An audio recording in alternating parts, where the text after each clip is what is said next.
To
bug you. Yeah, I yeah. just wanted to let you know, for the guest speaker that's coming, they are gonna prepare a slideshow. Okay. And I'm gonna send like an email to you and Mason. Great. So that they can get that to this computer quickly at the time. Perfect. That So, sounds great. okay, great. Awesome. Thanks.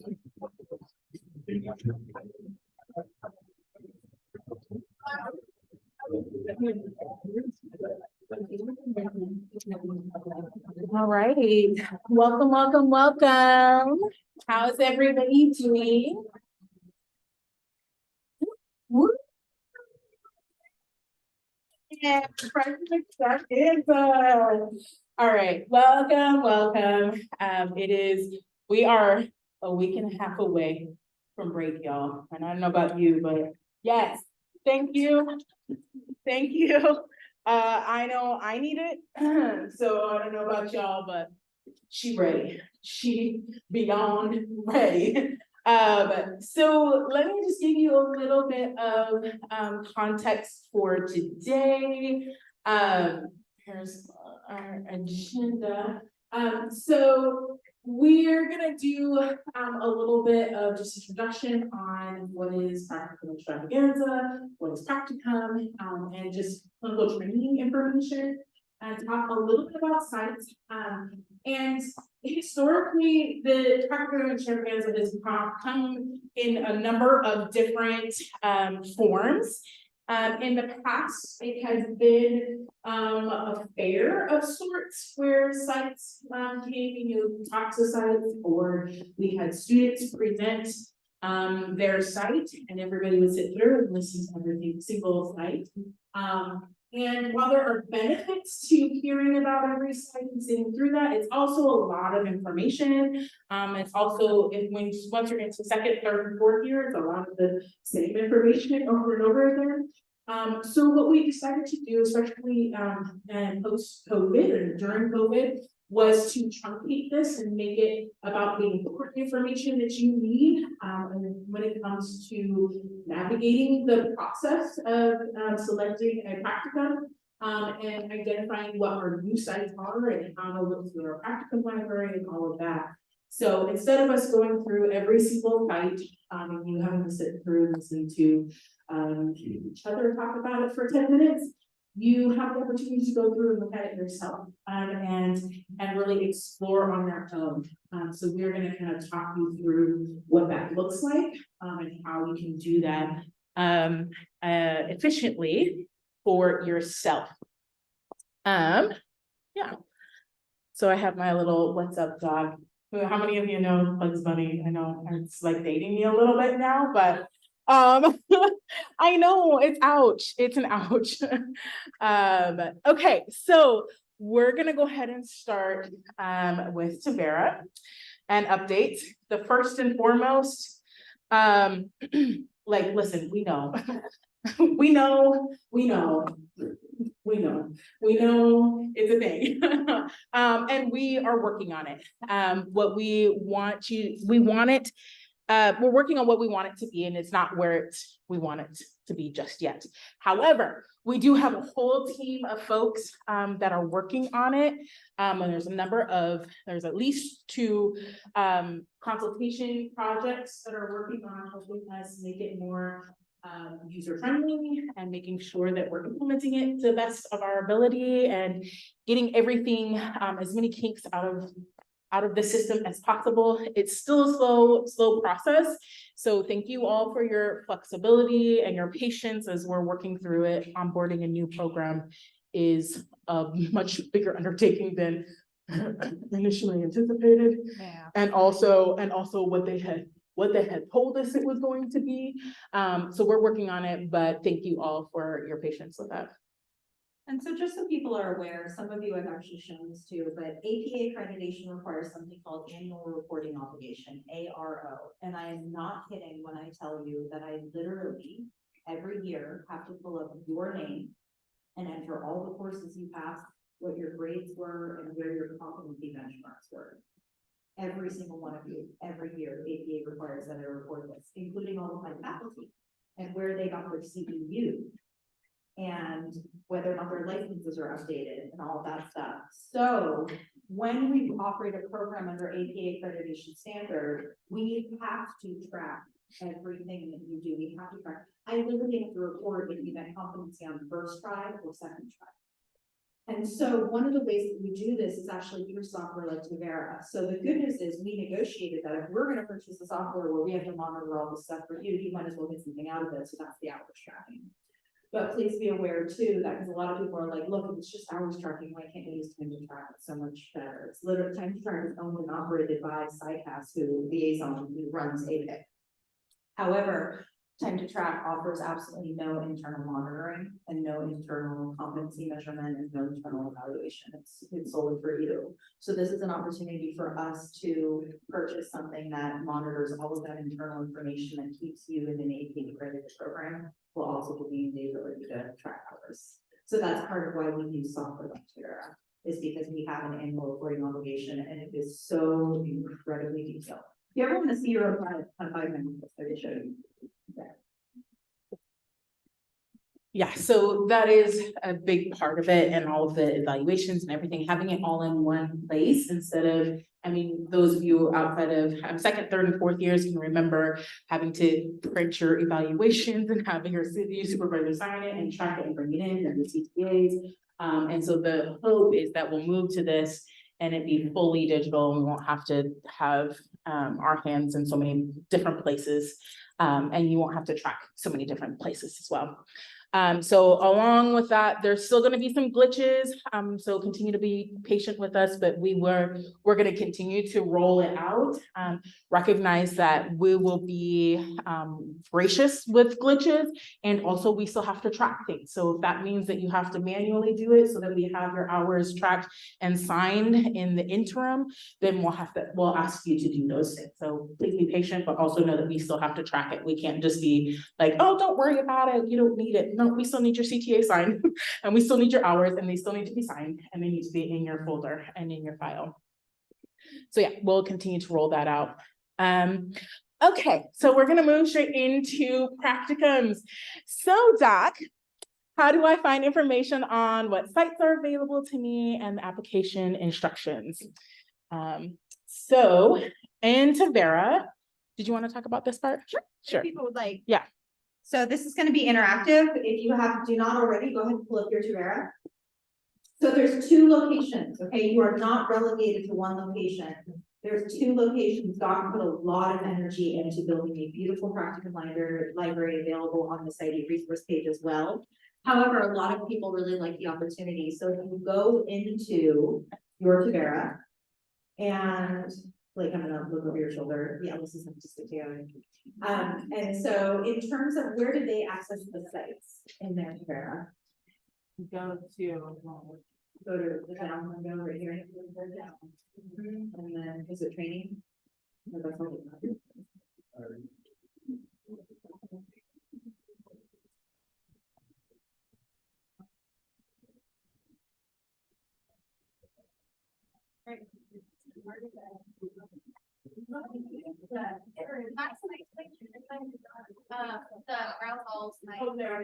There you go. All right, so you log into Tavera and you'll find site placements.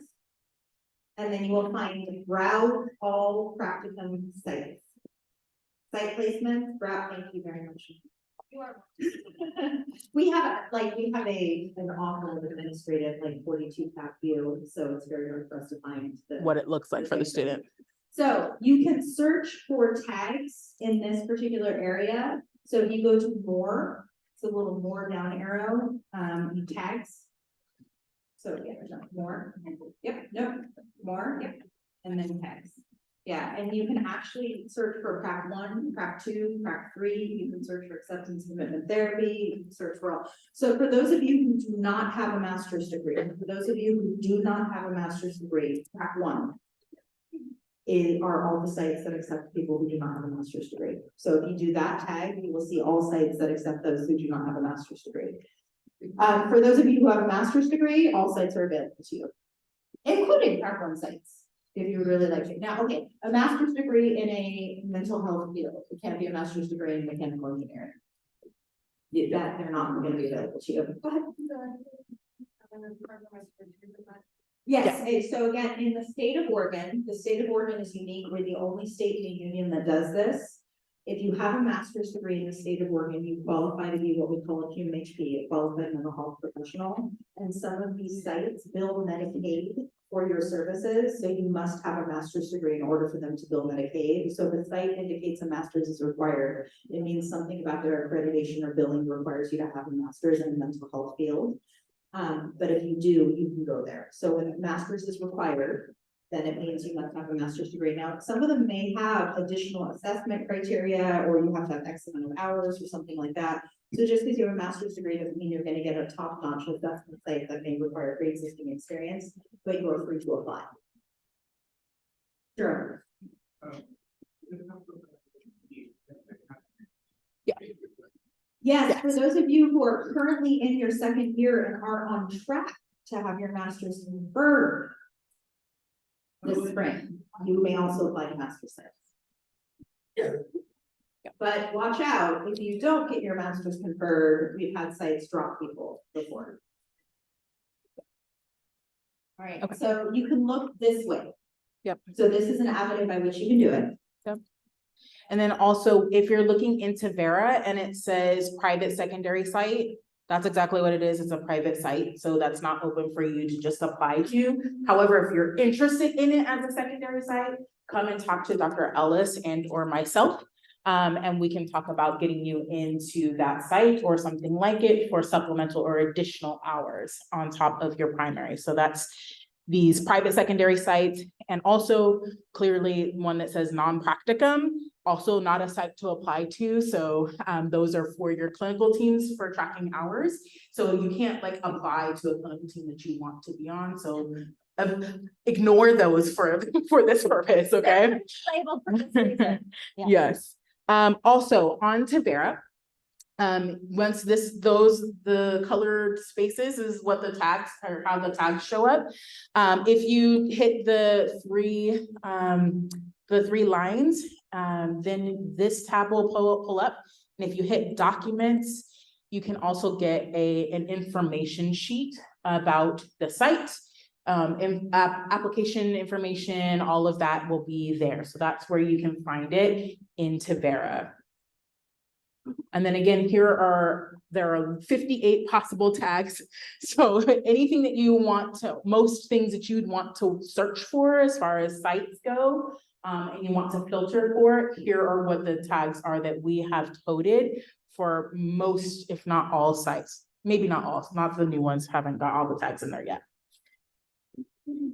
So when you're applying around the practicum information, make sure that you are paying close attention to the application requirements and the deadlines.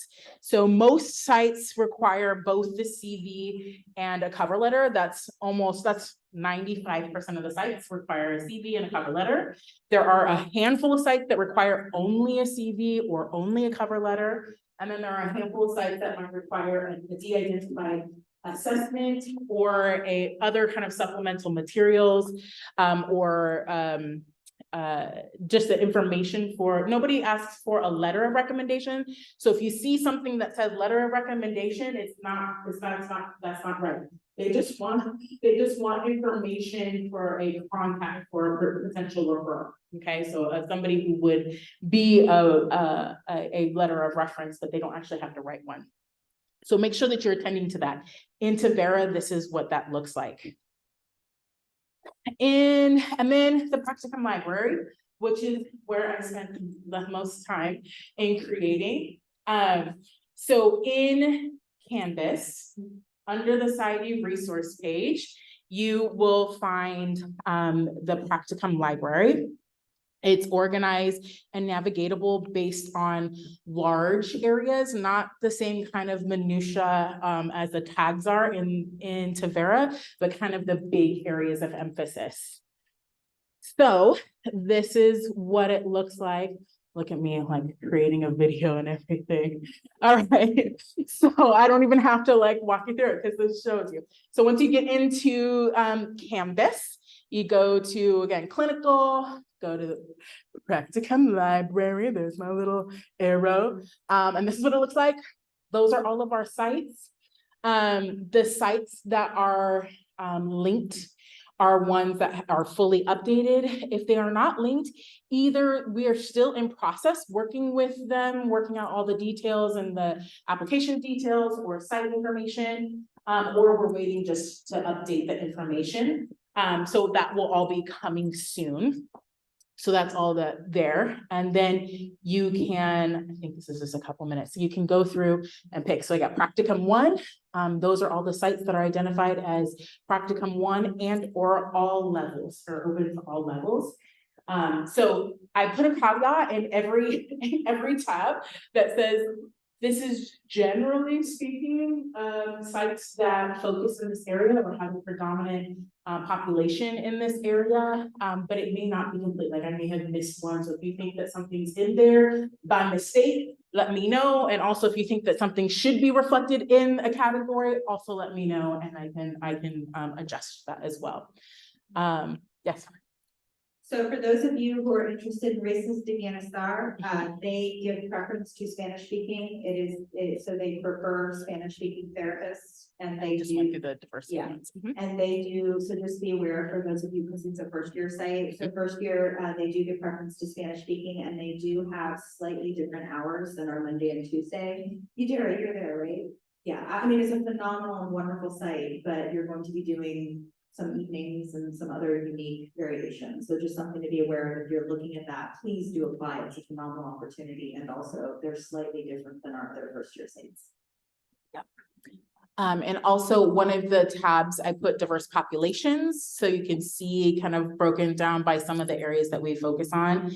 Once you click on a specific practicum, there'll be a video. Some of them are ones from this year, some of them are ones from last year, of students that have been or are at that site. So you can hear more about the site from people that have been there, and then all the information. It's kind of nice because it's consolidated in one place. I've also listed all of the current students that are at that practicum site.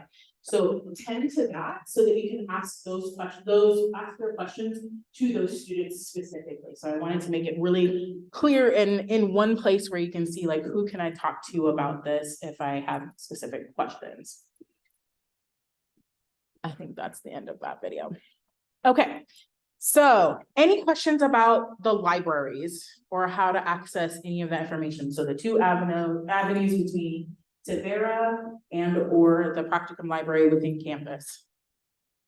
We good? Okay. All right. So Practicum process, what you need to know. First and foremost, everyone will get a site. You will get a site, you will get a site, everyone will get a site. With the caveat, eventually you will get a site. And maybe you may not get it at the same time as everybody else, but you will get a site and we will work with you to ensure that you do. We have enough spots for everybody. And because of the process, sometimes it just rolls out a little bit, it takes a little bit more time to get people placed. So relax, trust the process, trust us and talk to us, keep us informed about what's going on so that we can help you navigate the process. Yeah. And the other caveat is you will get a site if you put forward the effort to apply for a site and Yes. give them cover letters and CVs. So don't not apply or participate in the practicum process. Be like, oh, Dr. Ellis, yeah, I totally forgot about that. Can you give me a practicum? Don't do that. Yeah. So again, please apply and I tell everybody, look, I know you have your preferences. Apply to at least 8, bare minimum 8. The more the better, okay? I know you think, oh no, this, again, we have people apply to 2 and they're like, what do? I didn't get my 2. Apply to more, okay? So especially first years, apply to 8. That is your target number. As you're more specific, or as like again, you feel free to narrow the field if you want, but cast a wide net. Okay, that's my great version. Go ahead. No, Doc's will talk about it. Oh, yeah. Do you want to talk about the picture? Oh, so the big picture. So here's where I'm going to enter in this DCT. So my job is to know, I go to APICS conference every 2 years. I'm on internship training director listservs, DCT listservs. My job is to keep my thumb on the pulse of what's going on. And in this particular case, I will tell you, so for those of you who are first years, the absolute best practicum you can get as a first year student is a practicum. Okay, take a moment. How many times, okay, and I did this with some of the people I was providing feedback yesterday, how many times during like an interview process has someone been like, Dairy Queen, tell me about that job? Nobody cares. Nobody cares where your first job was. What they cared is that you had a job, that you showed up somewhere, that you were under the aegis of a boss, that you adhered to a schedule. So many of my phenomenal colleagues at the VA started at elementary school settings. That was their very first practicum site. And the joke is, okay, military veterans, if you can work with children, you can work with veterans, okay? Right, but again, the idea being that what you want under your feet is clinical exposure and experience, the ability to be supervised, exposure to patient populations, exposure to symptoms. Who here has ever done Willamette Valley Medical Center? It is a for-profit hospital. How many of you expected to get the systems training that you got at Willamette Valley Medical Center? Not at all, but it's been phenomenal, right? It's really phenomenal training. Derek, where are you, Derek? Salem Health. Daryl got wonderful systems training in a hospital system, right? Again, so recognizing that the best practicum for you to have as your first practicum is any practicum. Any practicum placement will launch you into any career path, including neuropsychological assessment. Your first practicum can have absolutely no neuropsychological assessment. If you are exposed to a clinical population, you are learning and developing your systems knowledge, your ability to be supervised, okay? So I want you to think about that in terms of the big picture. All sites give you something. Apply to as many sites as you are interested in, or more sites to increase your exposure. Sometimes you don't know. So for those of you who are in your second or third round of practicum, how many of you had a preferred site in mind, and then after you interviewed with them, were like, no, not interested, right? Again, you don't actually know what you may or may not like. So cast your net wide, because you will be surprised. And also sites change. So for those of you who have done Oregon State Hospital, it used to be a predominantly assessment site. It has not been for years, because they changed their model and their modality too. So it's important to interview and talk to the sites about what they have to offer, so you can truly know what's going on. Okay, so APA has a concept called graduated complexity. APA wants to know that you are building upon your skills.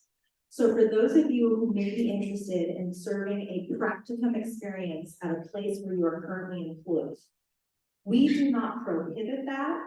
but you have to demonstrate how what you are doing grows and builds upon your employment in a way that develops you as an APA psychologist. So if you're just gonna go into work like you normally do and grab your paycheck, that's not a practicum site. You're gonna need didactic training, you're going to need guided supervision, you're gonna need to be doing or conceptualizing things differently than you do in the context solely of your employment. So we do not prohibit it, many sites do, many places do, but all of you know that my ultimate goal is that every practicum be paid in some format. So I'm not gonna prohibit paid employment in a practicum experience, but you have to demonstrate how it is not just paid employment. I'm not interested in you training for workload, I'm interested in you training for development. Additionally, we have 2-year sites. We have 2-year sites with the VA, we have 2-year sites at Shamawa. 2-year sites are structured to be inherently graduated in their complexity. So those of you at Shamawa, raise your hands. What you do the second year is not exactly the same as what you do the first year. You grow in complexity, you change your approach. So we do not permit you to repeat practicums. You don't get to be like, I love it here, I just want to stay here and do the exact same thing next year. That is not in keeping with the accredited concept of graduated complexity or diversity of experiences. However, you come to me and say, I've worked with my supervisor to develop an enhanced plan, a model where I'm going to do something slightly differently, where I'm going to be actually doing some layered supervision with students, or I'm going to be working with a new medical group or something like that. We are willing to consider as an enhancement and an advancement, but we don't want you just repeating the same practicum because you love it and it's fun. Do that when you're working, have fun, enjoy yourselves, right? But we want to see a diverse and graduated complexity in your experience. Does that make sense? So if you have any questions, come to Doc and I. We're really good at building these plans and developing these things. Yeah. You want to talk about this? Yeah, I mean, this is just a visual representation of what Dr. Ellis just went through. Thinking about your 3 years of clinical training, building towards an overall narrative for internship. And that it's a big funnel, right? And so the biggest one is the most general one in Practicum 1.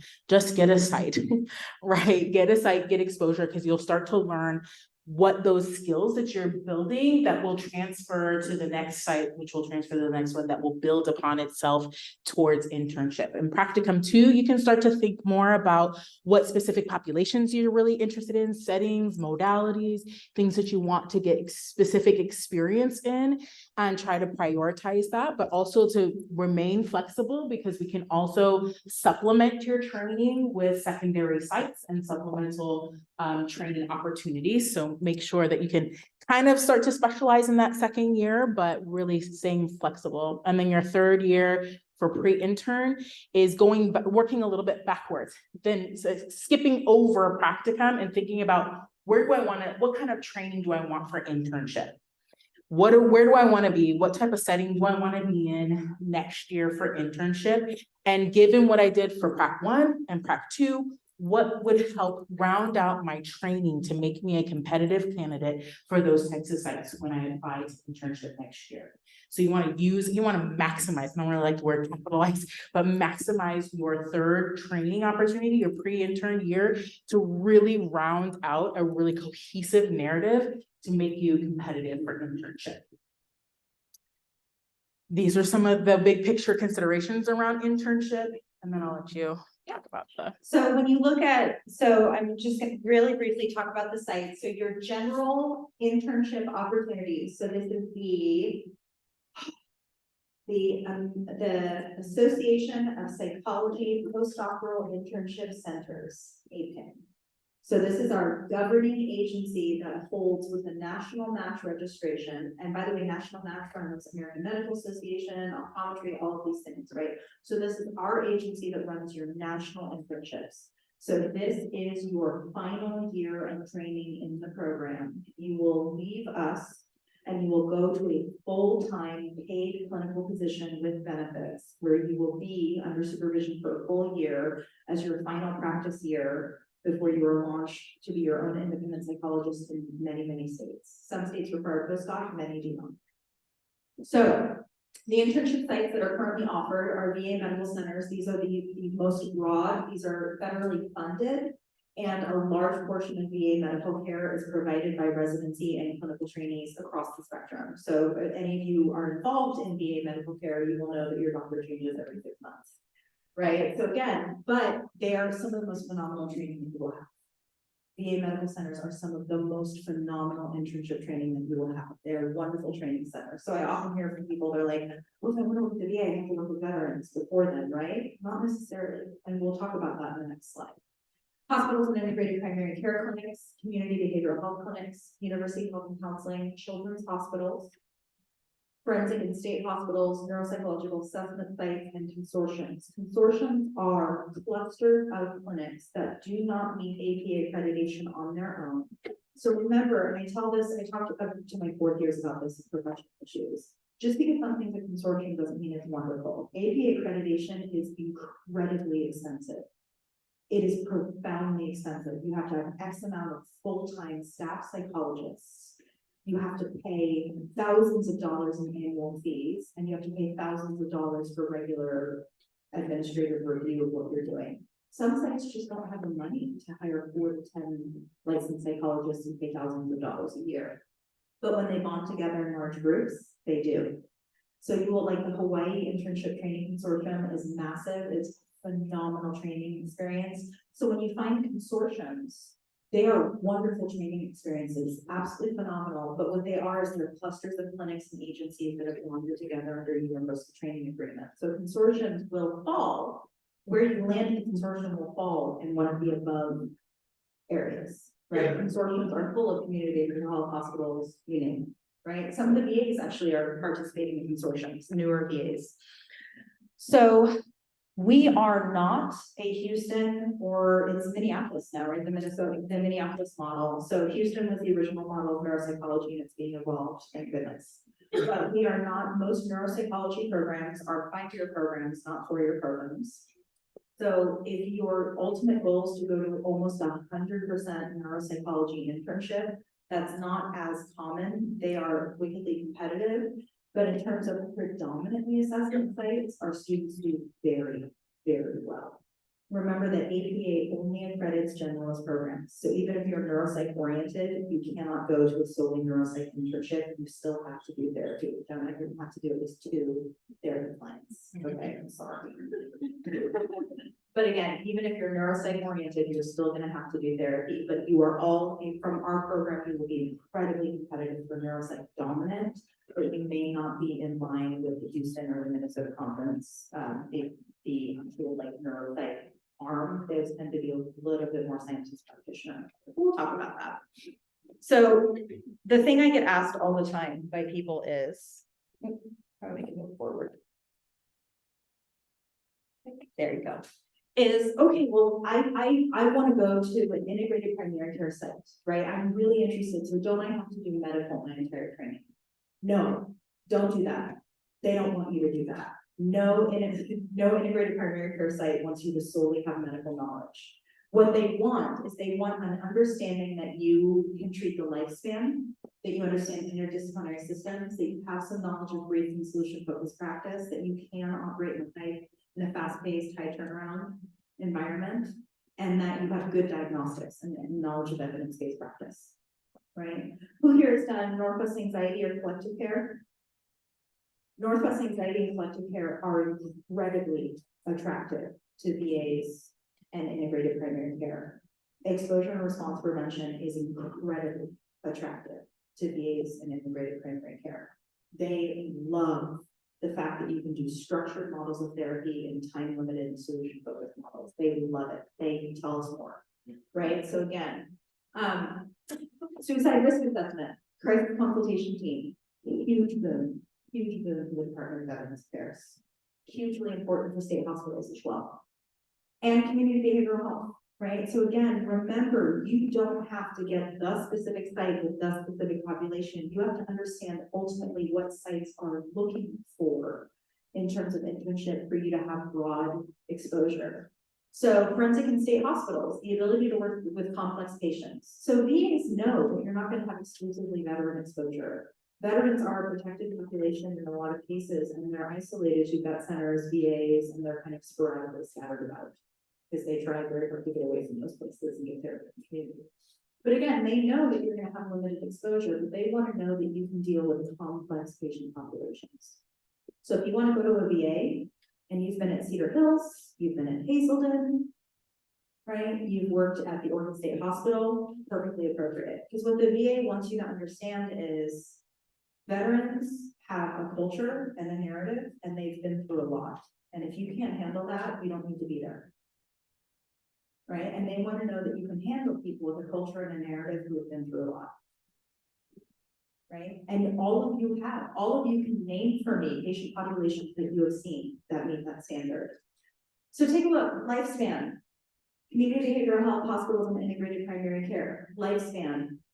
Community behavioral, our BHC is the most comprehensive clinic we have. You treat lifespan, right? You treat individuals, couples, and family, and you do assessment and therapy. So the behavioral health clinic is one of the best practicum sites that we have. And again, and that sets you up for hospital integrated primary care, community behavioral health. So if you're interested in children's hospitals, I need you to focus on assessment. Children's hospitals are predominantly assessment, contrary to popular belief. People think children's hospitals are, Well, it depends on the. and there are, don't get me wrong, there are some that are incredibly well balanced, but for the most part, if you want to go to a children's hospital, you're gonna need some exposure to pediatric assessment. You will not need 300 hours. Some of them only require like 70. But again, the idea being as you build and construct your idea moving forward, what they want to know is they want to know that you've had exposure to what's relevant, you've had exposure to their culture, not necessarily that you've worked at their site. The National Psychology Training Consortium, who works with Virginia Garcia, doesn't care necessarily that you worked at Providence, because Providence operates their integrated primary care differently. But they care that you know what you're getting into. Because if you come to them and say, well, I want to do hour-long sessions and I want to see people the whole year, they're going to be like, why'd you pick this site? Right, so that's the idea. So as you think about your training, I don't want you to feel like, oh no, I have to pigeonhole myself for these sites. Do the whole thing. Working in the school is phenomenal for half of all of our national internships. Working in a school setting, doing lifespan, if you can handle parents, you can handle anything. Right, so these are really good training opportunities. So I want you to think and consider this way. There's really no such thing as a bad practicum, unless your practicum is abusing their power or treating you poorly, and then Doc and I step in and squash them like bugs. Any questions about this? So again, this is really talking about how you're building your narrative, right? How you build your narrative, and you can intentionally, both proactively and retroactively, build your narrative to where you're going and what kind of training you want to move into. Okay, so I put this over the picture that I had on there. This is a holdover language, stay on the rope, from our last DCT, which is Dr. Logan, who I don't think is in here. Is anybody, I'm not an outdoorsy person. So those of you that know me, I'm not an outdoorsy person, but there's this term of staying on the rope and staying in communication when you're like rock climbing, right? Oh, so you know, she's like, yeah, right? So you have to like communicate, it's like, I don't know, belay on or something like that. I don't know, there's some kind of language that tells you when you're like hooked up onto the line and when somebody can like help hoist you up and staying in communication. And so I kept it in there just as a nod to Dr. Logan, but I clearly can't. Yeah, it is not my example, but what I do want to emphasize is that throughout this process, it is really important that you communicate to us and with us. Tell us where you're at, what's going on, what challenges you might have, If you're having trouble hearing from somebody, you've applied somewhere and they haven't responded to you. If you're anything, keep us in the loop as to what's going on, because we will be able to be more proactive in how we're supporting you in this process than if we hear it later on. So keep us in the loop. And also on the same line is read all clinical training emails in the next few months, even through break. Please pay close attention to all alerts and emails and updates that might be coming from me and from Dr. Ellis. And we'll try to blast it through Slack and the Society resource page and all of the places, but tend to all of those things. And if we ask you for information or we need you to complete something, make sure you do it in a timely manner so that you aren't held up anywhere in the process or you have any kind of delays because of missing a deadline that we've set out for you. So make sure you're really paying attention to that. And then also, I said this earlier, but pay attention to the application details. Don't just assume that every site is asking the exact same thing or needs the same thing or even has the same due dates. Most of the sites have the same due dates and most of the sites ask for the same thing, but there are some exceptions. And also some places, even if there's a site director identified, they ask you to send your materials to a totally different person. Sometimes it's you send it to the supervisor, and then sometimes even though the supervisor is the one that's identified, they're asking you to send it to a general email or the site director's email. So make sure you're paying attention to all of those details so your applications don't get caught in the matrix somewhere. Yes, and then check Canvas regularly and often. I'll put all announcements in there. Yes, check there. And do not assume, make sure that you're reaching out to both of us sooner rather than later, like I said. And then also, if you have questions, you can email us directly and also CC the GSCP clinical training email. That will make sure that it gets to both of us as well as Micah. So it pulls all of us in to help you with anything that you might have. Okay. Now practicum. So last year, let me just put it out there.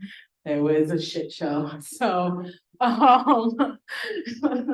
what had happened was that we worked really hard to establish a community-oriented timeline and approach. And as we opened it up for you all to go and do that, while I was dying at home and everybody else, Dr. Ellis and Dr. Jones were off in Santa Fe at a conference, we heard from other sites saying that nobody else is adhering to the things that we said that we were going to do.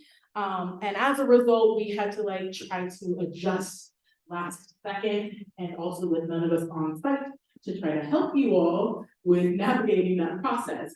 So again, it was confusing, it was frustrating. I apologize for that. And also the reason that we made the last second shift was because we wanted to ensure that you all still had access to sites. We didn't want you to miss out on sites because other places were being offered sites sooner and that you were having to be held to a match deadline that nobody else was holding to. So I know it was confusing, I know it was frustrating, I know it was a shit show. And also we hope that we were acting in your best interest as far as making sure that you still had access to as many sites as possible. So this year, we are not doing match, and we're coordinating, but we're also we're doing our thing. And hopefully everything will work out on their end as well. So we've communicated all of this, and sites are on board with our timeline. So other sites are kind of doing their own thing, but you all will have just as much access to the sites as everybody else. So with that, these are your important dates. First and foremost, we have what's called pre-select. Pre-select is our internal site at the Health and Counseling Center on this side of campus, at the HCC with Dr. Burrow. He and Dr. Foster will be coming in at the end today for a question Q&A. Applications actually open today for them, and it will be on a rolling basis until they're filled. So they're pre-select, they get to go first, and if you match there or they offer a spot to you there, you're done. And you don't have to think about it anymore. So for the University Health and Counseling Center here, they take up to 9 students. They do require at this stage a proclamation of Christian faith. So if you feel comfortable and okay to proclaim Christian faith, if they're currently under student life, so they are technically employees of the university, so you have to adhere to the university standards. So if you're interested in the University Health and Counseling Center, it's a phenomenal site, phenomenal supervision, really wonderful opportunities, and just be aware for those of you, you do have to profess commitment to the Christian faith. They're working on that language and adjusting it some, but that is still where it stands. So they will be starting and they'll likely take the next week or so, week and a half, to begin interviews and talking to folks. They may start even offering positions, but they may not start. Gosh, y'all, I'm tired. They may not start offering positions until January and kind of just start doing the interviews now, but they have free aegis to kind of offer at will. Open applications start on January 10th. Do you know what the first day of the semester is? January 8th. So this is Wednesday of kickoff, is the day that you can start applying and sending your materials. Do not send your materials to any sites before this time. They will get irritated. They will tattle on you. And they will tattle on you. And they will, I'm going to reiterate, they will be irritated. So you don't want to irritate them if you want to apply to them. So wait until the 10th. You have 2 days, so plan ahead where you want to apply. So applications will open on the 10th and they will close on the 12th. Okay, and this is for all of the rest of the sites, except for one who they have created their own timeline, and that is, that's the VA. So the VA their application timeline starts on January 2nd through January 5th. So before we even start, that's their application timeline. The 2nd through the 5th, okay? So just so people are aware, in the state of Oregon right now, you have Pacific, you have George Fox, and you have the University of Oregon, who operate doctoral programs in clinical psychology, and OHSU, the Oregon Health and Science University, just introduced one that's not yet accredited, but OHSU just started a PhD in clinical psychology. OHSU is partnered with the VA. They have a collaborative agreement. They share a campus. So their initial thing was, now that we've started a PhD, you can no longer take any students from any of the other programs, to which the VA said, absolutely not, we're not going to play that way. But just so you're aware, so Doc and I are very collaborative in nature. I wholeheartedly believe that we have a mission, and that I wholeheartedly believe there's enough for everyone.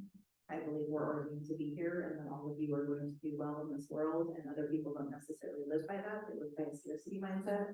So it can be a little thunderdome out there, and there can be some aggression when it comes to competing for sites for students, which is what we saw last year. We saw some subterfuge and some subversive activities. So the Portland VA responded to all the sites and said, we have established our timeline, you will follow it or you will not, as a method of trying to counteract some of the behaviors of other sites, not ours, but other sites. So just be aware that if we had it our way, we would do a uniform match, we would have a uniform method of doing things, because of the way that the university works, where they need to know things by spring in order to get contracts working. HTC opens early, and because of the nature of the VA working with the 4 programs in the state of Oregon, they have established their own timeline. But otherwise, we surveyed every practicum site, we talked to every supervisor, we collaborated with every one of them to come up with this timeline. So please be advised that we've been in open and regular communication. But just so you know, we try really hard to simplify And we do our absolute best, but the VA is working with all 4 programs in the state of Oregon, therefore they're doing a universal process of their own making. But I do highly encourage you to apply to the VA, it's phenomenal training. Yeah, again, yeah, I think that being collaborative is both of our nature, and we've even offered to like just run it for people, but didn't go for that either. So maybe one day we can all hold hands and have to be there, but until then, this is the process. Yeah. Because that'll be like the first week of class. What happens if you get an interview during a class, or missing that class? You want to answer? All right, so it kind of goes into interview period. We are offering an interview period January 15th to February 2nd. So sites will have 3 full weeks to interview you. Some of your sites will be very flexible and they will work with you, and others will say Thursday at 9 or no, right? So in those cases, what you will do is you will contact your course instructor and say, this is the time that, like, and again, I'm not talking where they said, we can interview any of the next 14 times and you chose your bus time. No, but if you are given set times, those people currently our 4th years are experiencing this, forward that communication as proof to your course instructor and say, hey, this is the only time this practicum site is giving me. What can we do? We are very flexible. We will work with you in that respect. We will work with you in that capacity. What you cannot do though is miss your entire first month of class because you only have practicum interviews at the exact date and time of the specific class. So again, it is not a privilege that can be abused, but if you have proof that this is the only option available to you, you can forward that to your course instructor and we can create alternative assignments, or we can figure out a way to make it work with you. But for the most part, they are respectful, they understand their process.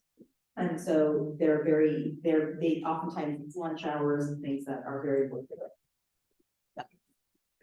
Yeah, so again, this is the interview for most of the sites, except for the VA. The VA's times will be in January 8th through January 19th. Okay, so again, only tend to VA stuff if you're applying to the VA, but make sure that you are tending to those dates are a couple of weeks earlier than our general process, okay? Then we have some protected sites. Our protected sites, we have the pre-select, which is the HCC, and then we have protected sites, which are a few of the sites that really work with protected populations, like Chemawa, the VA, and a lot of our OHSU sites. Because of that, what we've done is we've also given them kind of first dibs on offers to folks, so that their first choice doesn't necessarily go somewhere else before they have an opportunity, given that their population has a lot of need, a lot of trauma, and a lot of things that they have to really consider in who they're accepting or asking to be at their site. So it's not a huge leeway or kind of head start, but there's a little bit of a head start. So as soon as interviews done on February 2nd, really after 5 o'clock on February 2nd, they can start offering direct offers to folks. So if you apply to, again, HCCs on a rolling basis until they fill, but the VA will be on their timeline, but Chemawa and OHSU, they can start offering to you as soon as they finish interviews on February 2nd until they fill, okay? Otherwise, the notification date that sites can start telling you and offering sites or offering positions is February 7th, okay? It again is going to be a rolling basis until the sites fill. Okay, but that's the first time that they can notify you. They should not be notifying you anytime before that. So something to be aware of, sites that have protected populations, Chemawa, the VA, OHSU, you are subject to a background check. Yeah. So the background check that you did to get into our program may not be anywhere near as comprehensive as the background check they do to you. For VA employment, they do a 5-year background check. Terrified of family friend. She got a packet from the FBI. So it happened to be that, like, literally, I had no idea her company was going through like an internal review with the IRS, and she got a packet from the FBI and like called them crying.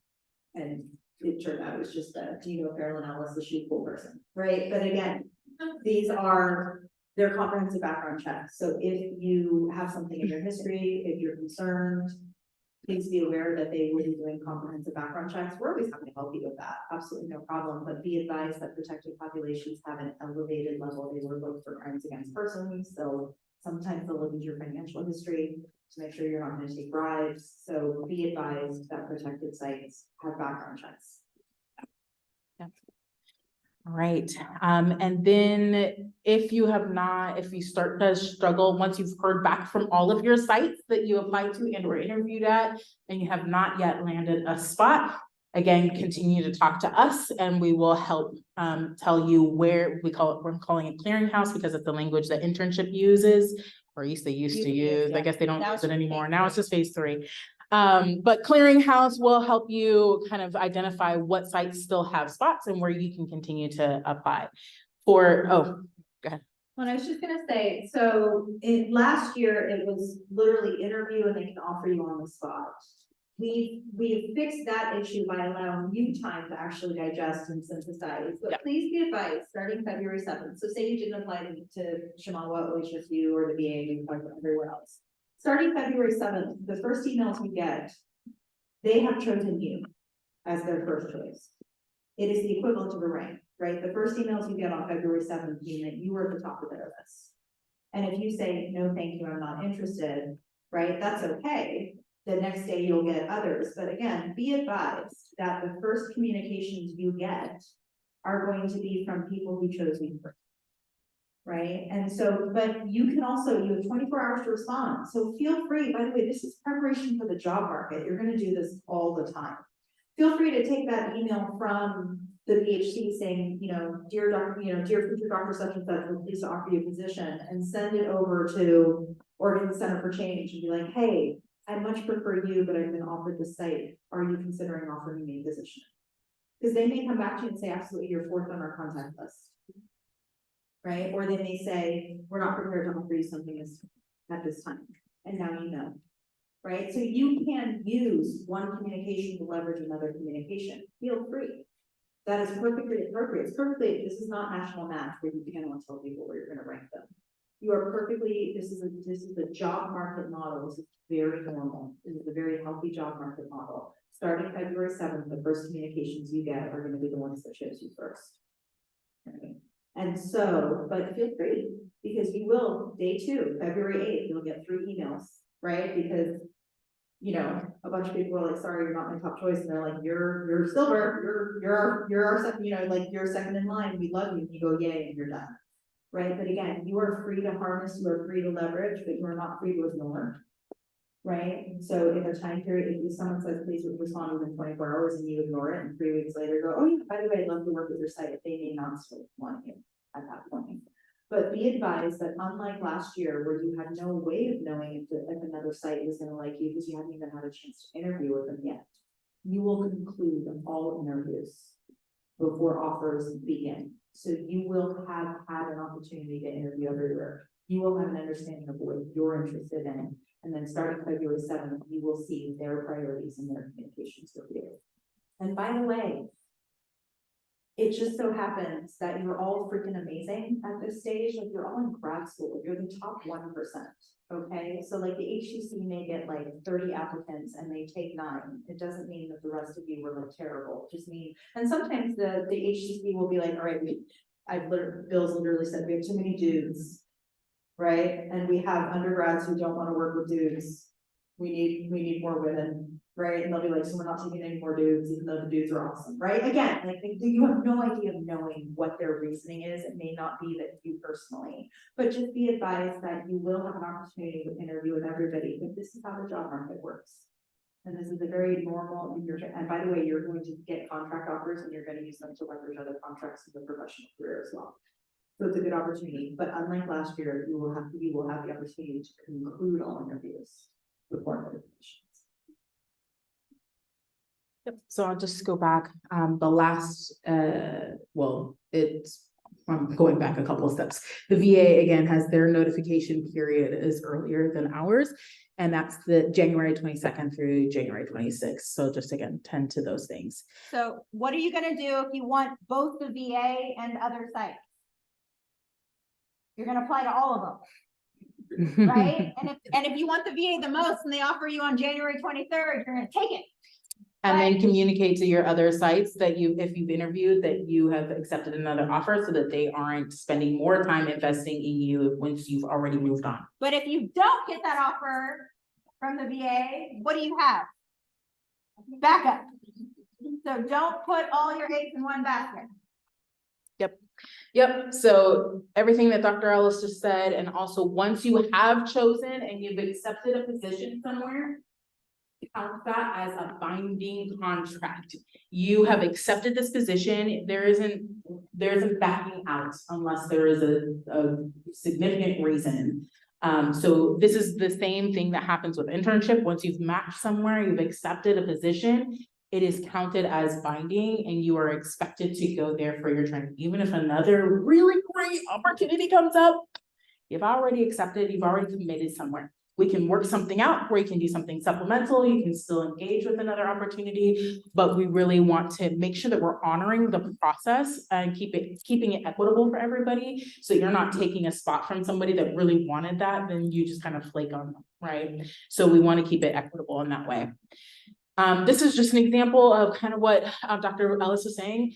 When you want to ask for those 24 hours, make sure that try to respond in the same day. Like, yes, you technically have 24 hours, but during this time, please be close attention to your emails and try to respond the same day so that the site also has time to make adjustments. If you're saying, I would like to have some extra time, right? If you're saying yes, but right away, then great. But if they have to then wait 24 hours and then another 24 hours, and that's 2 days that maybe other sites, maybe their second and third choices may accept other places. So try to be as timely as possible. Absolutely ask, but make sure that you're asking and not demanding. You're not telling them, I'll get back to you tomorrow, or I'll get back to you at the end of the week, or this is what I'm gonna do. So don't demand, ask. And know that you do have 24 hours, but just say would it be okay? I thank you so much. I'm still working on finalizing my decisions on where I'm gonna train next year. Would it be okay if I got back to you by tomorrow at 5 p.m.? So you're placing it now, you're giving it 24 hours and you're letting them know that you're still considering and you're potentially looking at other offers, okay? And again, just don't be demanding and make sure you're being humble in the ways in which you're interacting with them. Okay, any other thoughts on that? All right, so the last piece is kind of a quick conversation mostly. So some of the new sites that we have, and there's still more coming. So there are a few new VA sites, specifically the Women's Health Clinic. They started that one last year, and this year it is full, so it says pending. I need to fix that. But the Women's Health Clinic, so that's doing treatment, group therapy, and working with women's health issues specifically. And so there's a number of sites with the VA that do a different number of outpatient and telehealth work, as well as inpatient. And these are not unique to George Fox. Yes. Okay, so these are the total number of sites the VA has available for University of Oregon, Pacific University, George Fox University, and OHSU. Okay, generally we have an alumni who is currently at the outpatient primary care clinic in Hillsborough, who really enjoys training. That's Dr. Mark Thomas. Many of you have him as a clinical team mentor. So he most definitely gives preference to George Fox students, but it's equity, right? It's who is the best candidate for this particular site. So please be advised that these are not all sitting waiting for us. You are competing with other students. Now generally we do great, just like to point out that our program is awesome, right? But again, recognize that there's not you do not have oh wow, there's 10 spots, I'll definitely get one of them. That's not necessarily a guarantee you're completing 3 other programs. And also each of those you're interviewing with the person for each site. So it's not like there's a uniform system, you're not just interviewing with the training director, you're interviewing with each of those supervisors. So each supervisor might be interviewing 10 people for their one spot at that site. So it's not a collective 10 spots, it's like one at each site essentially. So there's very few spots, but it's excellent training. We definitely recommend it. All right, some of the other sites, do you want to talk about Portland Mental Health and ODHS? Oh, yeah. So Portland Mental Health and Wellness was previously a site that did the classic, like during COVID, they weren't sure about what they had. So Portland Mental Health and Wellness is a really cool site opportunity. Are they requiring master's preparation? Yes. Yes, okay, so they do require a master's degree. Portland Mental Health and Wellness is intensive outpatient. So for those of you who may or may not be, it's outpatient, right? Intensive, yeah, so intensive outpatient. So intensive outpatient is, again, you have your inpatient, which is residential, and then you have outpatient, which is what most of us do 1 to 2 hours a week. Intensive outpatient is multiple hours a day. So they have an adult outpatient clinic, and they also have a gender affirming outpatient clinic that's intensive outpatient, but you may only participate as a therapist there if you identify with the community.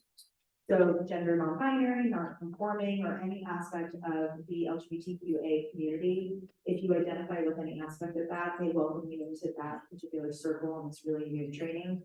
But you are not permitted to participate in that intensive outpatient treatment unless you are a member of that community.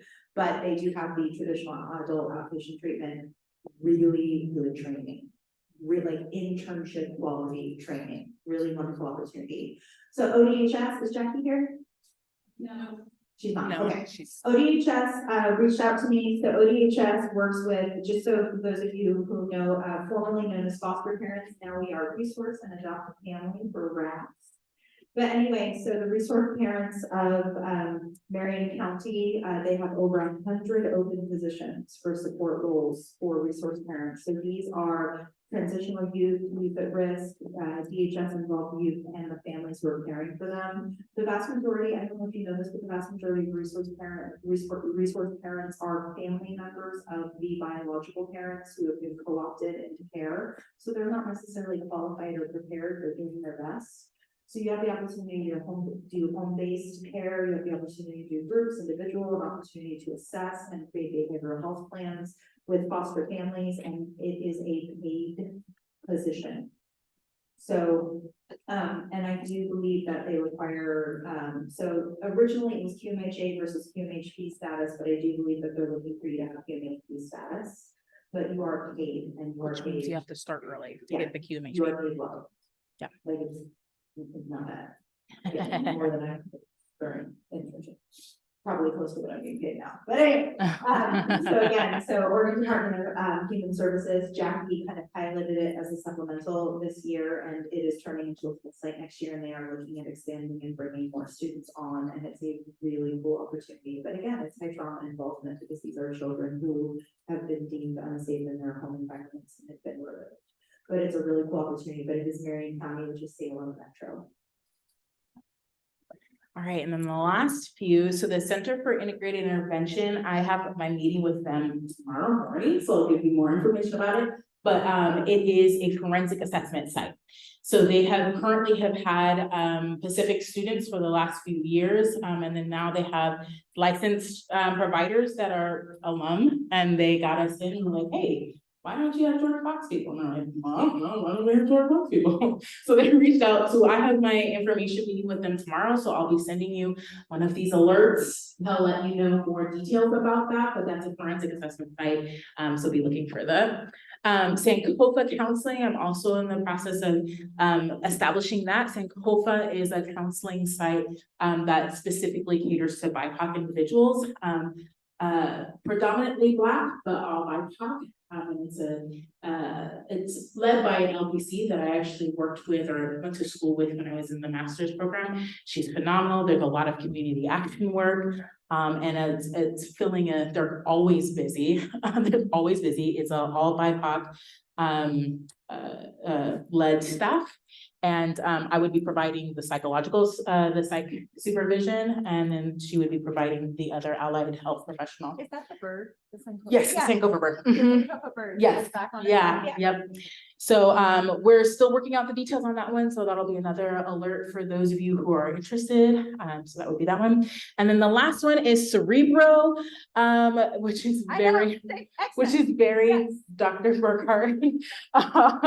Cerebro is Dr. Burkhardt's clinic, and it is working predominantly as a neuropsych assessment. Predominantly neuropsych assessment, though I think he's going to take a therapy student as well. So providing neuropsych assessments to athletes, specifically concussion related, and predominantly George Fox and college, but I think some other peds as well. So he's going to be taking at least one, I believe, one therapy client student, and then 1 or 2 neuropsych students as well. If you have more questions or you'd like to know more about it, obviously you can talk to him about that. Okay. One more. So, who are my people who participated with the OHSU Division I athletics this summer? So, OSU, Oregon State University, we got to assess the Beavers for baseline and concussion testing, and they absolutely loved having us here. So OSU would like to contract with George Fox directly moving forward. So you will see a summer only. However, in 2 weeks, you got 80 hours of assessment. So in 2 weeks, you got a semester's worth of assessment experience. So because you don't have to write the reports, you just have to administer the assessments. So that is going to be expanding in the future, but I will be sending out notifications because we're going to have a mini version of it in January or February, possibly for those who weren't included. But if you want an opportunity to go meet the actual Beavers, and assess them. Go Beavers. Like the best part was the basketball players. So first of all, the football players were so wide they couldn't sit at the conference table next to each other. Like literally, we were like, okay, like we have to like space out and move. And then of course the basketball players were like dipping under the doors to come in. Yeah, like it was insane. But anyway, really phenomenal opportunity to do baseline concussion testing. But you will see summer only OSU that's going to be expanding, but it is another supplemental practicum opportunity that is really, really cool. And we do all the training. So if you have no experience with the assessments, you'll still get the training. But I'll be sending out some alerts around that as well. And for those of you who did it, worthwhile, right? Like super fun. Yes, but it's up to 80 hours of assessment because if you did the whole thing, right? Yeah, okay, so, well, again, in the future, it's expanding, right? So again, the idea being that this is an opportunity to get a lot of assessment hours in a very short period of time. All right, so what's next? So again, explore Tavera. If you have questions or issues with Tavera, Micah is our Tavera guru and manager and helper of all things. So I'm very thankful that he has taken that burden off of me because nothing would get done if it was just me. So Micah is helping with that. So if you have questions, please go to him first. Explore the sites, make your list and check it twice. Yeah, thank you. Start looking at your list and talk about them with your mentors. With your RVT, with your clinical team, with Ellis and myself. Review your materials and your sites with us so that we can help you maximize your time and your efforts, okay?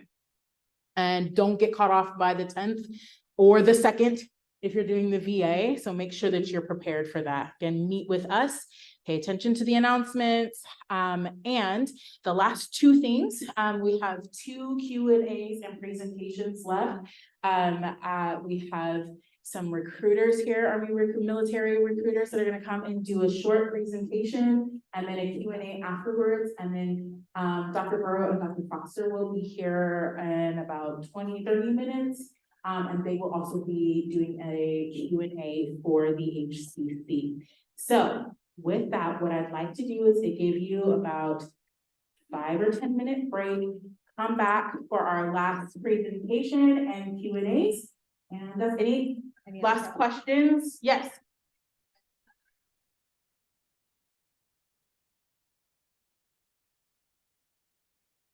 No, they haven't sent them to me. So that's the tentative information, and I'll give you all that's why it says 23, 24.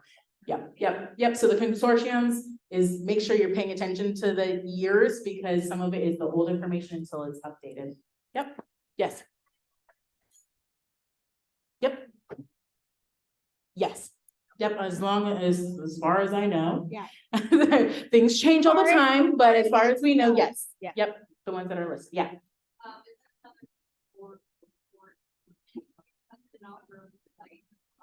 Yes, there will be a practicum reporting process. It might be the Google Doc again, it may be in Tavera, so that's why I didn't go through that yet. Once we know for sure in January, hopefully by kickoff, we'll let you know which way that process is gonna go. Okay, any other questions, comments, concerns?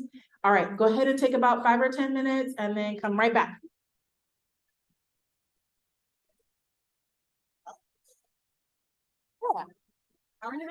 Yeah.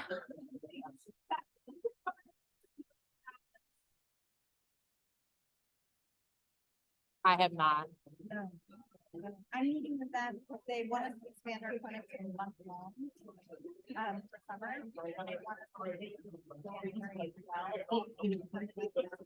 Yeah.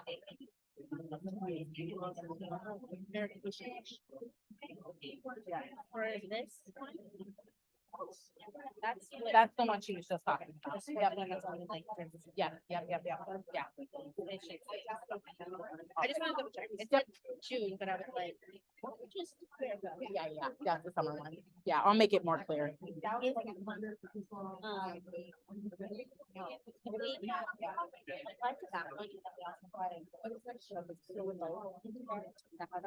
Yeah, you'll get two. Yeah, you'll have two places, and then when you're tracking your hours, you'll just pick which one you're tracking the hours. Yep. So if you have practice consultations. Yeah, you just gotta make sure that you're doing the right one, and the right supervisors. Yeah. Yep, so and then you'll have one for clinical. Yeah, fine. Yeah. All the buttons, yes. Yeah. Uh-huh.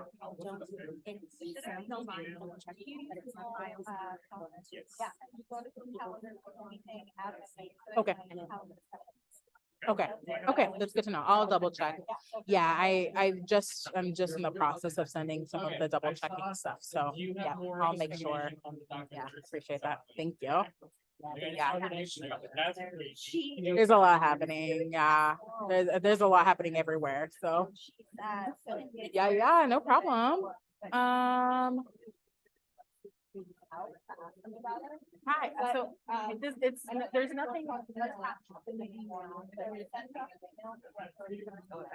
Or maybe did you send it to me or did Ryan send it to me? Yeah, this is the email that I got from Ryan. All right, wait. No, Ryan McDonald. Oh, Ryan McDonald. Okay. Let's Boom, it's right see. Oh, look at that. Sorry. My bad. You're like, wait a minute. Okay. We got this. I'm gonna let you introduce. Yeah, so this is, by the way, this is Sergeant Hi. Class McDonald. Nice to Nice to meet you. Thank you, Brad. Yeah, absolutely. Amber. Amber. Yes. Yeah. I like your getup, by the way. Very Yeah. festive. Thank you. Let's like a always little is. extra, just like slightly extra. All right. So It's very short, here. so my intention behind this is I'll just kind of go over the different programs that we have Awesome. briefly, and then I want to go into and try and kind of expel maybe some myths that might be out there. I love that. And then if there's any questions, Yeah, we'll answer. I love it. One distinction you'll probably want to make is that you're a medical recruiter. And I will. Yeah. Yeah, especially when we talk about again, there's myths. the Yeah. direct commission piece, I'll talk about, do I have to go to basic training? Well, technically, you have to do some sort of formal military training to become that officer. But Right. it's not basic. Yeah. That is good to know. Yeah. It is So important. Randall's. Yeah, yeah. Well, part of which is you learned that word. No, it's its own After thing. their break, Yeah. yeah.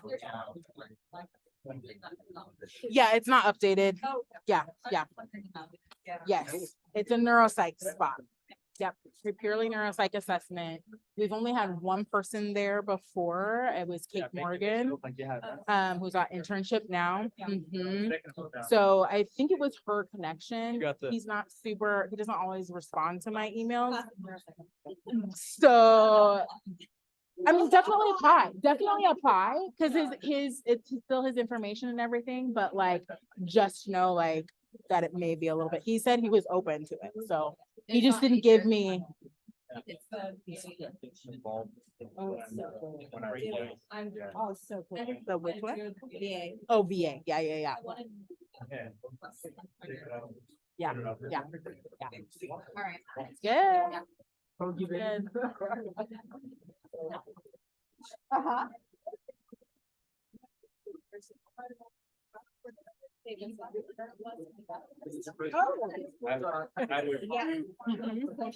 Yeah, so that's anxiety, right? Yeah, or collective care, collective care, yeah. Collective care is gonna be out for you. Yeah. You can reach out to her, but she's the training director. Yeah, It's gonna so be- even if she wasn't your direct supervisor, she would still be have to step out because for supervising. that's anxiety and what you've done with it. Yeah, fantastic, and similar training, yep. So if you love this. Yep. Hey, did you guys have questions for me or Ellis? Yeah. Okay. Yeah. Oh, so now I'm like. Yeah. Guys, I wanna apply to the Yeah, absolutely. Yeah. Yeah. I mean, we have our alumni go there all the time.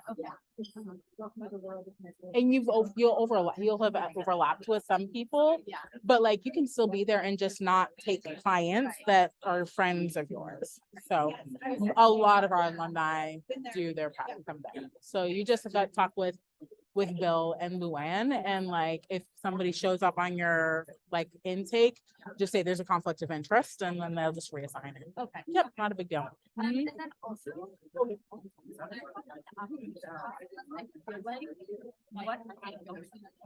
What are they, what? Is it just like, I mean, I love it. Yeah. I don't have this experience. Yeah. So, It's going off of like your presence, how you think about, like, they're really gonna be going off maybe even prior experience, like other kind of general experiences.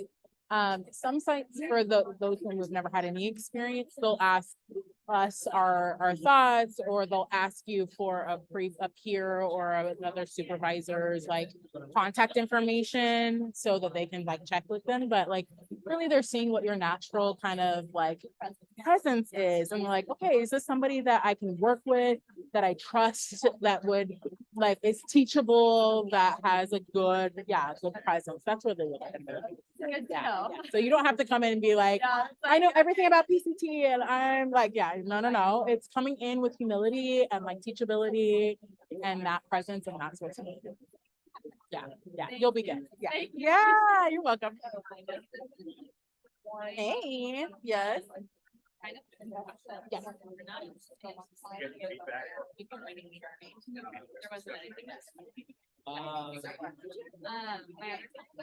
think the one you talked about. Yeah, you check it out right after. Yeah, but stuff, but my question. Oh, Are you- they all have blue sweater.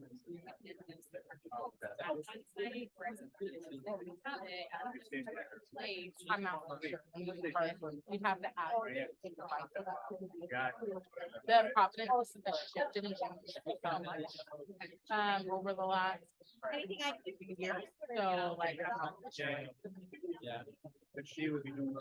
See if they're- And like, Dr. Jorgensen used to be the director, she just left, so like, they don't need to like name some folks, they're the communication and knowing what's happening. Yeah, because I'm trying to figure out. Then there's It's like,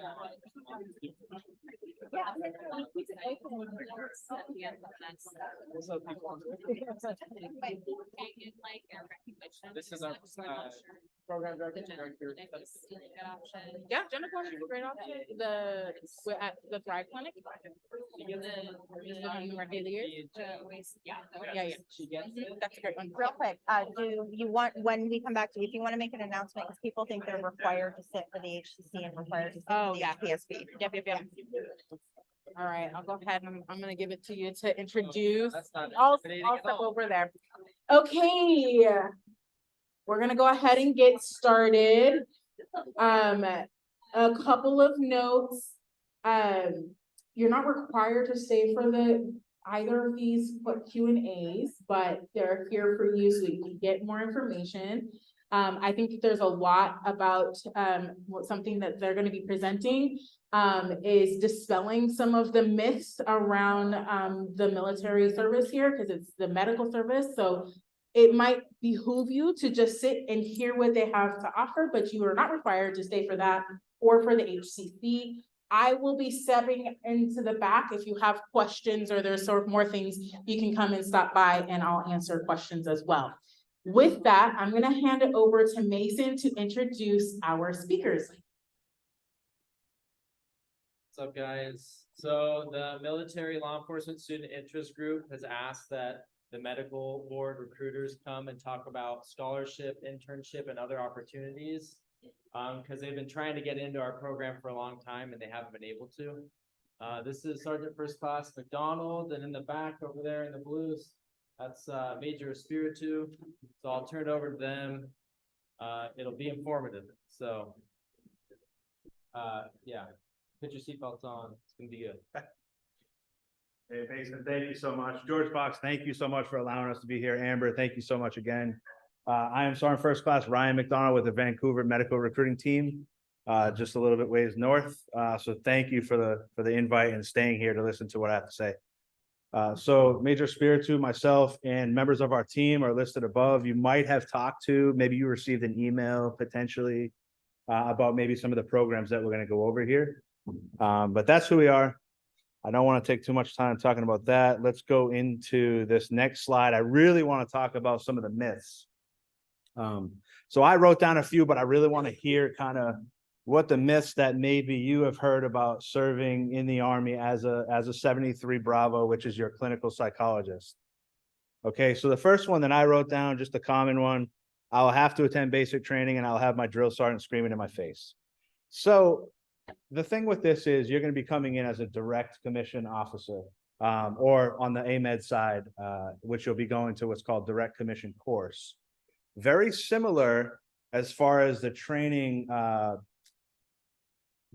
things that you have to do in order to, wear a uniform as an officer in the Army. You're going to be doing land navigation. You're going to be doing weapons qualification. You're going to be doing physical fitness tests, as well as learning all about like wearing appearance of the Army uniform, drill and ceremony, those type of things. But you're not going to have, it's more of a professional environment. You're going to have an instructor who's kind of like me, a sense, like a recruiter who's going to be in charge of your specific section. And you can go to that specific person for any questions that you may have without worrying about them screaming at you for asking them a question. All right. So I don't want you to worry about what basic training is going to look like.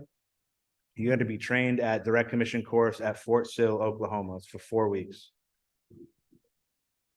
As an Army soldier, I will be an infantry soldier. So what that means, where I was going with this myth here is, if you join the Army, if you put on the uniform, you're going to end up in combat.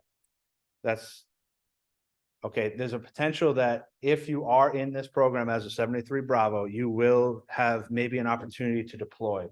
The deployments can range from a combat deployment. They could range to a humanitarian aid mission somewhere, or like a training mission somewhere. It all depends on what type of unit you're part of.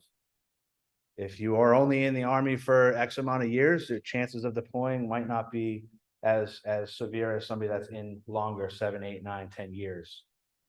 So there are different roles that you'll be in as a 73 Bravo as well. Clinical role, you could be part of a unit that does do deployments more regularly. I will be taken away from my family for long periods of time. Kind of where I was going with that myth, because I've heard this just being in recruiting for many years. That is definitely something that, yes, you will be away from your family at times, especially if you are in a deployed environment. Deployments can be 6 months, 9 months, 16 months. It all depends on what the mission is. But for the most part, as a 73 Bravo, you're going to be treating soldiers and their families at a specific military installation. I will have no say on my duty location. So something that's kind of fairly new that the Army's doing, especially on the officer side, it's kind of like it's called marketplace. So you'll have an opportunity to talk with your career manager and decide, okay, I've seen what's available for my essentially year group, and you'll be able to decide based on, and you'll be able to rank those positions, whether it be at Fort Liberty, North Carolina, or Joint Base Lewis McChord here in Tacoma, Washington. I'm just going on both sides of the US where we have some locations. You'll have the opportunity to decide, rank those in order of 1 through 20, and then basically kind of like Indeed, where you'll be interviewing for those positions. Okay, so it's not like your standard, hey, these are your 3 options, this is where you're going. Sorry. You'll have some sort of say in your placement. Now, with that said, I did bring some cool little tumblers with me, so I want to know if there's any myths out there that you would like to share with me, and maybe I can help walk you through that myth. Anybody? Yes. Okay, no, that's a solid myth. I mean, I wouldn't say everybody in the military, and it all depends on what you consider a lot of alcohol, to be honest with you. But I think I know where you were going with that question. I'm going to be honest, myself, yes, of course. I've at times drinking a lot of alcohol, but I didn't let it affect my performance. And we do have people that we can go to. Army substance abuse program where we can have a counselor to talk to. So there's always a resource there if we do get to that point where we're drinking too much. Hey, sir, can you give her a tumbler? Appreciate it. Yes. One of the things that I've talked about, sometimes mental health is kind of hidden in the military. Yeah, so I've been in the Army for 22 years, and I'm not going to lie to you and say, no, it's not overlooked. But I remember when I first joined, yeah, okay, I could see that it was kind of frowned upon to come out and say something about, how you were feeling about certain things, or excluding yourself from a certain situation because of your mental health. I think it's a complete 180 in my opinion right now. It's a 180 because we have all the resources that are readily available for any soldier in the Army, whether it be your brand new private or your brand new second lieutenant that is joining the Army. There's definitely those resources there for you.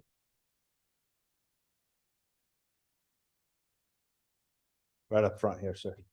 If you want, you can just bring the box up here. Hopefully there's more questions. All right.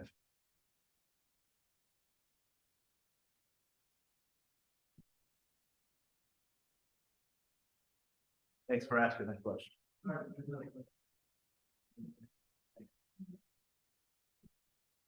Yes. And for that, there's a kind of elements when we plans. So your question was, the myth is that there is a high rate of domestic violence in military persons. I don't have the statistics for you as far as what it looks like in the military for domestic violence. Does it happen? Cool. Yeah, it does. But I don't feel comfortable enough to tell you what the rate is for that.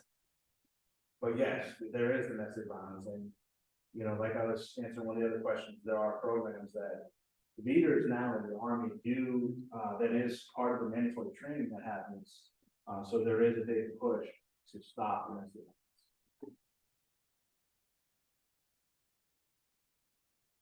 Yeah, I forgot about the most important slide here. I wanted to talk to you about the program. Thank you so much. All right. HPSP, so are there any first year students in here? Raise your hand. Wow, okay. Perfect, so this is a great opportunity for you. Second year students. Okay. Third year. All right, cool. All right. So HPSP, Health Profession Scholarship Program, this is where we offer 1 and 2 year scholarships. You're gonna receive a monthly stipend. So the scholarship's obviously gonna pay for the last 2 years of school, for the 2 year, and then on the 1 year to be the last year of school, minus the internship, so the 4th year. Your stipend right now increases every July, so right now we're looking at about 2708. That's money that you can use on whatever you want, like if you want to, you know, put a down payment on a car, a house, whatever you want, put it in savings. You're going to receive that every academic month that you attend George Fox. So that's a 1 and 2 year piece, plus your tuition paid. There's a book stipend in there as well. Anybody in here using the GI Bill at all? Perfect. So, all right, great. So very similar to minus the, well, no, you get the BH stipend, so it's kind of like that. Very similar. I want you to pay attention to the payback there.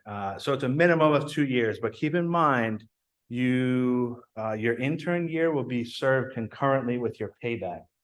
So it's year for year. So a minimum, I put 2 years up there, but all in reality, it's longer than that because, excuse me, you have to do the postdoc year, and then your commitment in uniform as that after your license as that 73 Bravo. Moving on to the CPIP piece, the internship.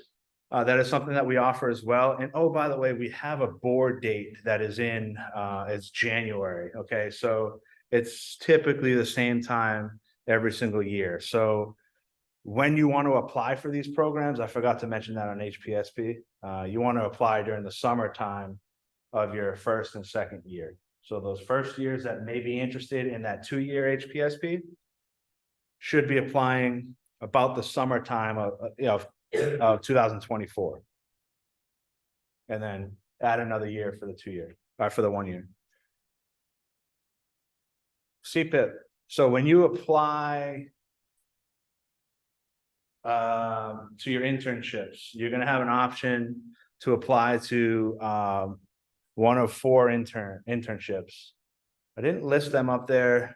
I don't have them printed, but there's 4 spots: JBLM, Fort Liberty, North Carolina, I believe, and there's a spot in Texas. I don't know them off the top of my head, but if you're interested, I can provide those to you. If you're selected for those, you're also going to apply for the USEREC CPIP board. The payback for that is 5 years, because that includes your internship, which is 12 months at one of those 4 Army internships, the postdoc, which is 12 months, which is also at one of those 4 internship spots. And then you're going to serve 3 years in the Army as a 73 Bravo clinical psychologist. Then we have the postdoc program, the CPRP. This is where you're going to apply the start of your internship year, maybe that summer in between if you have time. And that's a 4 year payback, 1 year for the postdoc and then 3 years. So the 3 years you're going to see a lot. That's like the minimum qualifying time, or the minimum time that you're going to serve in the Army for a lot of the programs that we have. And then, of course, you have somebody that's fully licensed, unrestricted to practice. You can apply at any time. And that's where I put the minimum 3 year contract. So at this point, do I have any questions about anything that is up on the screen now or anything previous when we were talking about the myths? Yes, ma'am. Okay, so a lot of the programs that we work with, they are very, each core has different age limits. But there's also exceptions. So depending on what you're bringing to the table, what the Army has as far as availability, is it competitive? Then they're more apt to consider an age exception. So yes and no to that. Just to be open with you, I have processed a 55-year-old dentist. I don't have much experience with clinical psychologists, but I mean, who's to say that you can't process for an age exception? Good. Yes. So then, if we are in this 3-year payback, we're guiding on a base or when you off base, will we be getting all of that? Yeah, absolutely. So yes, you will be getting paid. You'll be actually getting paid anytime that you're on active duty. So the HPSP piece, you're going to be actually a second lieutenant, which is 01.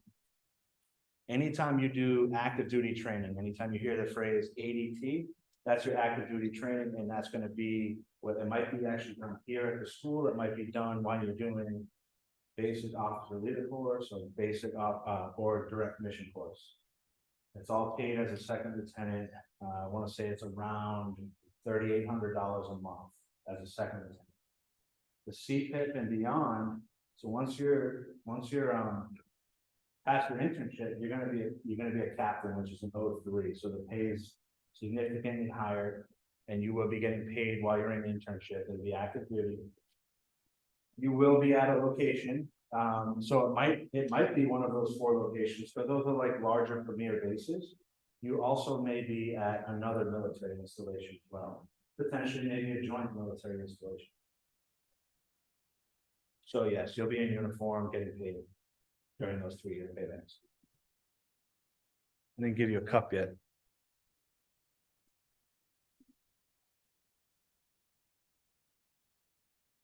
What, any other questions? For students who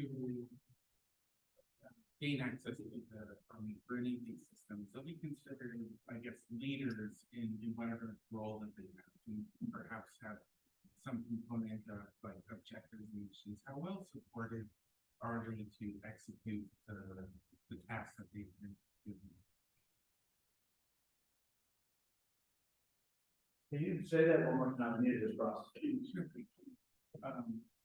How well supported are psychologists, 73 Bravos, to execute their given duties? Okay, so the 73 Bravo assigned to an active duty installation, seeing military personnel, Army soldiers, their families will be executing their mission 100%. Like, are they restricted to basically how they treat? Do they have all the resources typically that they need, or do they? Well, yes, yes. Or Yes, they do. And one thing that I can provide, if anybody would like any more knowledge on this program, so I have a few program directors as well as 73 Bravo close by at JVLN that I could definitely put you in touch with to answer your question a little bit more accurately. Yeah, thank you. I give you a cup? No.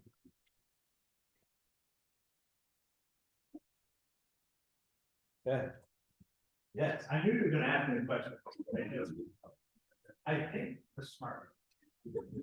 For this scholarship, you have to be a U.S. citizen.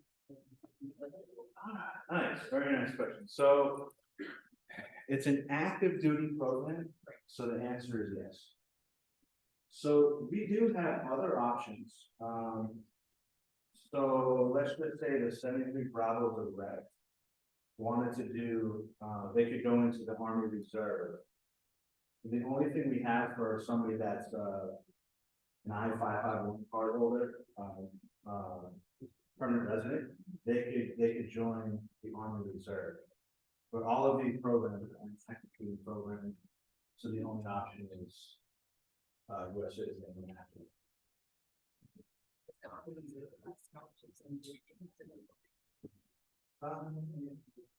So on the US Army Reserve, I don't know of any scholarship like these. There are some like loan payment stuff.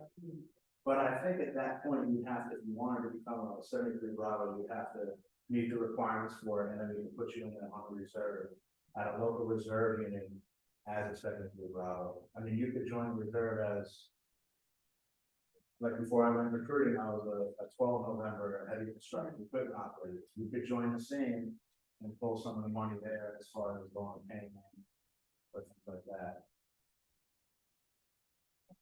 Yes. One more thing on that, thank you, is we do offer the accelerated citizenship program. So if that person were to join the Army Reserve, they're also going to process paperwork to accelerate their naturalization. So think about that. You join the reserve, okay, then you become a U.S. citizen, and then you submit a conditional release to come on to active duty. You good? Yes. Oh.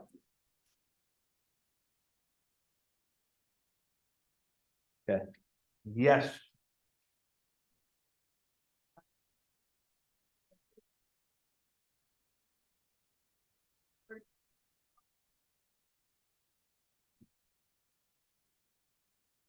So, okay, you're currently in school here now, yeah, you would apply to us.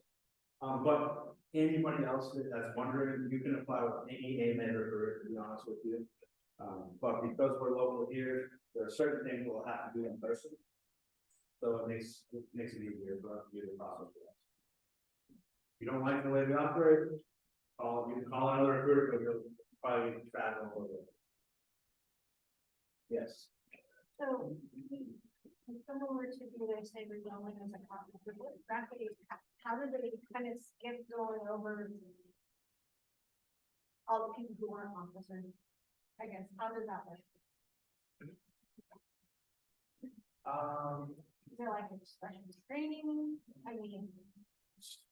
So, why is this program so privileged? Yeah.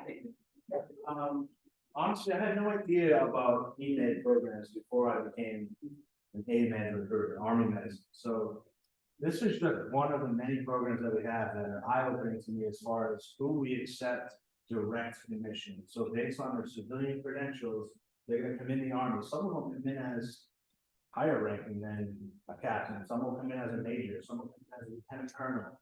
Some will come in as a full bird colonel, right under general.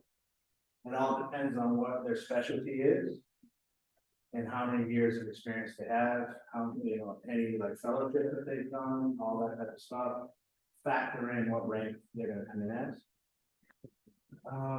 So anyone who has qualifications, education-wise and experience-wise can apply. Correct. Yeah, and this is just a very basic slide here. There's a lot more that goes into this application. And that's why on the next slide here, if there's any questions that you have more specifically, I would, just reach out to us, get with Mason, Amber, anybody, or just give us a call. And we'd be more than happy to go more in detail of what the process is for you specifically. Get your cut. Yeah, all right. Yes, sir. So if you were to like join the RP, so are you just working with members of the military? Are you working with families? What's Yep, so you work with members of the military, their families as well. Yes. No, you explain for those who might be in a program for accelerated naturalization. If you're in the reserves, you have a full-time job on the side. Yeah, good one.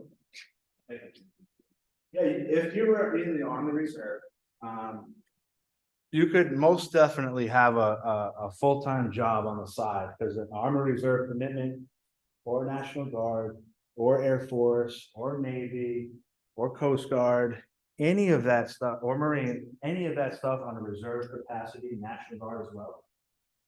You can have a full-time job on the side. Any of those type of service commitments give you an upper hand when it comes to applying to any program that the Army has. It's called prior service. So anytime the board members look at your application, they're also looking at leadership qualities. What do you possess? If that thing comes up, prior service, man, it just shows right there that you have the, leadership qualities, that commitment, those type of things. Essentially, the accelerated certificate is you take your application for naturalization, which is the N-400, plus an additional military form they're gonna take with them to training. And we have specific naturalization immigration officers at these locations that'll get you that interview faster than you would if you were in the army.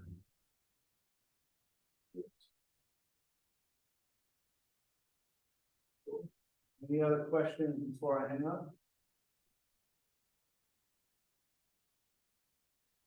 Okay, thank you so much again. Hey, thank you so much for listening at home. I appreciate it. And reach out to us if you have any questions. Our cell phone number is 915-487-8456. Thank you. Right, and last but not least, thank you so much. Thank you, Amber. We have Dr. Burrow is here to chat about and answer questions about the Health and Counseling Center here at Fox. So for those of you interested, stick around for Dr. Burrow. For those of you who are left, let's give him a rock star welcome. Dwindling applause. Here you go. Already been presented to them in the course of the months. Briefly, Briefing, okay. very, very, very briefly. Okay, so for those of you that are still here, thank you for what we've done here.